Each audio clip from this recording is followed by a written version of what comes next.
Welcome back. We're talking in this half hour about Proposition 10 on our November 4th ballot. It would borrow $5 billion with a B through bonds to fund rebates and research into alternative fuel vehicles and renewable energy resources. All right, let's take a moment to see what the independent legislative analyst has to say about Prop 10. There would be state costs of about $10 billion over 30 years to pay off the cost of the bonds. That's $5 billion to cover the principal and another $5 billion to cover the interest. On the other hand, there would be an increase in sales tax revenues of an unknown amount, but potentially in the tens of millions of dollars over the next 10 years. There would be an increase in local sales tax and vehicle license fees. Again, that's an unknown amount. That could raise tens of millions of dollars. And finally, the legislative analyst says there are potential extra state costs of up to $10 million annually through 2019 for administrative costs not funded by Proposition 10. All right, we have our two guests. Todd Campbell, you are for this proposition. What's the biggest misconception, would you say? I think the misconception that continually is repeated is that you can somehow purchase a vehicle through Proposition 10 and then just flee the state. Remember, these are alternative fuel vehicles that have to rely on a system, alternative fuel systems. They can't just flee the state. Furthermore, the proposition has extensive rules that allow the California Resources Board and other parts of the government to define exactly how they want to run these programs. So not only do you have to be a California resident, not only do you have to register the vehicle in the state, but the state could decide to put on a GPS system. It could put on any other conditions it does. It's done these for 10 years.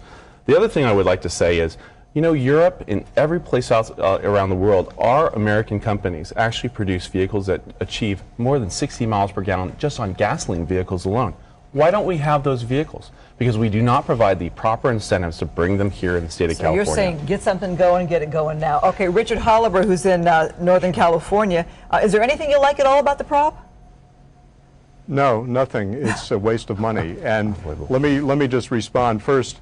The giveaway program, $2.9 billion giveaway program, is administered by the Board of Equalization, a tax agency with absolutely no environmental experience. And in fact, it cannot rewrite the ballot language, which says these are first come, first serve giveaways of up to $50,000 per truck. And you have to buy it and register it in California for 1 day. After that, there's nothing to require that that truck stay in California. There are other programs in place right now that are also funding some assistance to purchase clean trucks. And these programs are in stark contrast to Prop 10. First, they require that you turn in a dirty truck, which is crushed, removing its fumes from the air. Prop 10, you don't have to turn in a dirty truck. And under these other programs, you do have to put a GPS tracking device in, and if you leave the state, you pay a penalty, but not under Prop 10. All of that stuff should be written into the ballot language after people vote for it. If they do vote for it, you cannot rewrite it because you have enacted a law that says first come, first serve giveaways. That's why everyone, left, right, and center, is against this ballot prop. If you're not connected to Mr. Pickens or the 10 campaign, just about everyone who's looked at this. Todd, let me ask you this, because he brings up a point. Your firm, Clean Energy Fuels Corporation of Seal Beach, has spent over $4 million getting this proposition out there.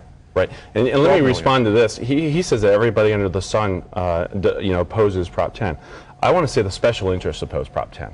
And just like Mr. But what's Holliver, more special interest than your very own company that would benefit from this? Sierra Club actually is interesting. The executive director of Sierra Club actually works with Boone Pickens and also has sat on like presidential panels afterwards to comment on what the Pickens plan would do. Now, this isn't the Pickens plan, but what I would say right here and right now is that this will displace foreign oil.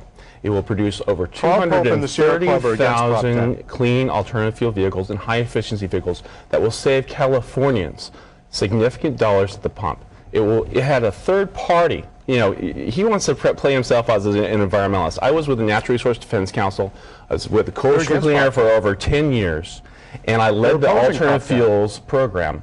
TIE actually, as a third party, evaluated Proposition 10, demonstrated that it would reduce 4.1 million tons of greenhouse gases. Let me just quickly point out, 30,000 before you finish that, pollution. the reason I brought that up is that your company does stand to benefit greatly as a result of this passing. In clean energy, and I can say this with yes authority. or no? Would it not benefit? One of many California companies, absolutely. And Clean Energy has been a very successful company in California to promote alternative fuels that are clean and surpass many of the standards. And I would say, from us taking a progressive role, that's a good thing. And Mr. Halber just wants to, say no and vote yes for foreign oil. We're going to get back. May I respond? Let me take a break. Let me take a break. We're going to come back with final thoughts from both sides on Prop 10, especially you there in Northern California, when this You Decide 2008 special continues. Be right back.